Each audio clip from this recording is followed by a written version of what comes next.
Assalamu alaikum warahmatullahi wabarakatuh. Dear viewers, you are watching my YouTube channel All in Quran Hadith. ناظرین آج ہر شخص یہ جو ہے نا وہ شکوہ کرتا ہے، شکایت کرتا ہے کہ اللہ تعالیٰ نے یہ کیوں کر دیا، یہ کیوں، یہ چیز ایسے کیوں ہے، ایسے کیوں نہیں ہے۔ تو یاد رکھیے ہر چیز جو ہے نا اس میں حکمت پوشیدہ ہے، کوئی کام بھی حکمت سے خالی نہیں ہوتا۔ ہماری نظر، ہماری جو ہے نا وہ اینگل آف سائٹ، ہماری وہ بصیرت، ہماری سوچ وہاں تک نہیں جاتی جہاں تک اللہ تبارک و تعالیٰ کی جو ہے نا وہ خفیہ تدبیر ہمارے معاملے میں ہوتی ہے۔ تو ناظرین آج کی اس ویڈیو میں انشاءاللہ تعالیٰ میں آپ کو ایک بڑی ہی انٹرسٹنگ، بڑی خوبصورت حقائق عین الحقایات کے صفحہ نمبر 102 کے حوالے سے عرض کروں گا۔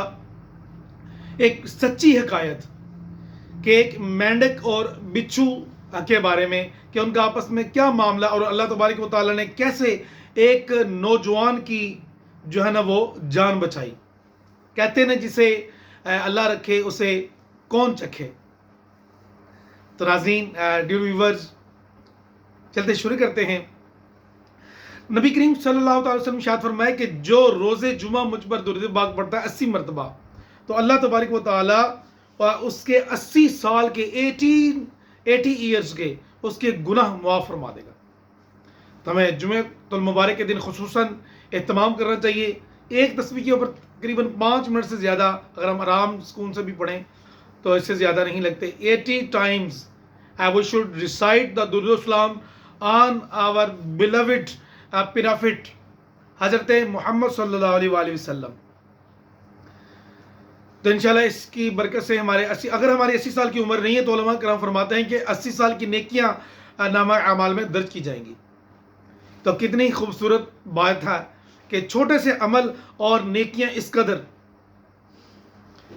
حضرت یوسف بن حسن رحمۃ اللہ تعالی علیہ فرماتے ہیں کہ ایک مرتبہ سیدنا ذوالنون مصری علیہ رحمۃ اللہ القوی کے ساتھ کسی تالاب کے کنارے حاضر تھا۔ اچانک ہماری نظر ایک بڑے بچھو پر پڑی۔ اتنے میں ایک بڑا سا مینڈک یعنی فراگ، اسکارپائن، اور یہ اب فراگ کی انٹرسٹنگ کہانی سنیے، اسے دوسروں کو شیئر بھی کیجیے گا، بڑی مزیدار کہانی ہے۔ تالاب سے جو ہے نا وہ مینڈک نکلا پڑا اور بچھو جو تھا اسکارپائن اس مینڈک پر، فراگ پر سوار ہو گیا۔ اب مینڈک تیرتا ہوا تالاب کے دوسرے کنارے کی طرف بڑھنے لگا۔ یہ منظر دیکھ کر ہم تیزی سے تالاب کے اس کنارے پر جا پہنچے۔ کنارے پر پہنچ کر مینڈک نے بچھو کو وہاں پر ڈراپ کیا، یعنی اتارا۔ بچھو تیزی سے ایک ڈائریکشن میں چلا، ہم بھی اس کے تعاقب میں یعنی اس کے پیچھے پیچھے چلے۔ کچھ دور جا کر ہم نے ایک لرزہ خیز منظر دیکھا کہ ایک نوجوان جو ہے کہ وہ نشے کی حالت میں بے ہوش پڑا۔ اچانک ایک خوفناک سانپ جو ہے سنیک وہاں پر نکل آیا اور اس نے نوجوان کے سینے پر چڑھ کر اس نوجوان کو ڈسنا چاہا۔ بچھو نے اس پر حملہ کر دیا۔ جیسے ہی اٹیک کیا تو زہریلا ڈنگ مارا بچھو نے، تو خوفناک سانپ زہر کے اثر سے تلملاتا ہوا بے چین ہو کر نوجوان کے جسم سے دور ہٹ گیا اور تڑپ تڑپ کر مر گیا۔ بچھو جو تھا وہ تالاب کے کنارے آ کر اسی مینڈک پر سوار ہو کر دوسرے کنارے کی طرف روانہ ہو گیا۔ وہ نوجوان ابھی تک نشے میں بے ہوش پڑا تھا۔ حضرت سیدنا ذوالنون مصری رحمۃ اللہ تعالی علیہ نے اس کو ہلایا جلایا اور اس کی آنکھیں کھولی۔ اس نے نوجوان نے اپنی آنکھیں کھول دی۔ آپ نے فرمایا اے نوجوان دیکھ، اللہ رب العزت نے کس طرح تیری جان بچائی ہے، سبحان اللہ۔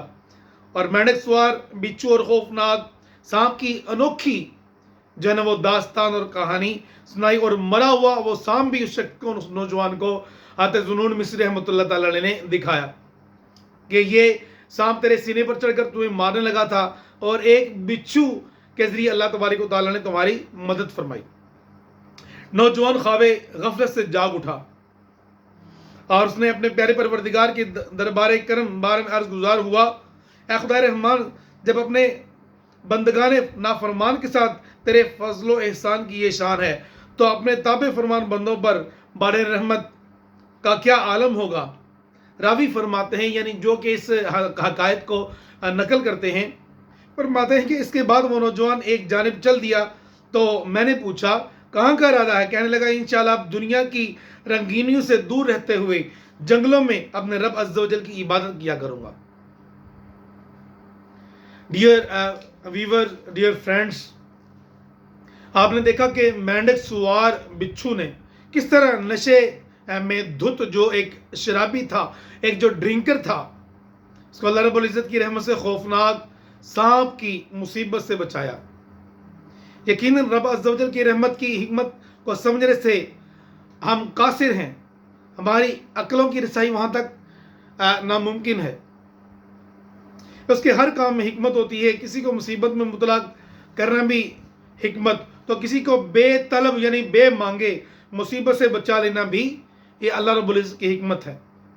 بعض اوقات بندہ مصیبت میں پھنسا ہوتا تو بارگاہ خداوندی میں جھکتا ہے اور اس کی عبادت کی طرف رخ کرتا ہے، اپنا منہ موڑ لیتا ہے۔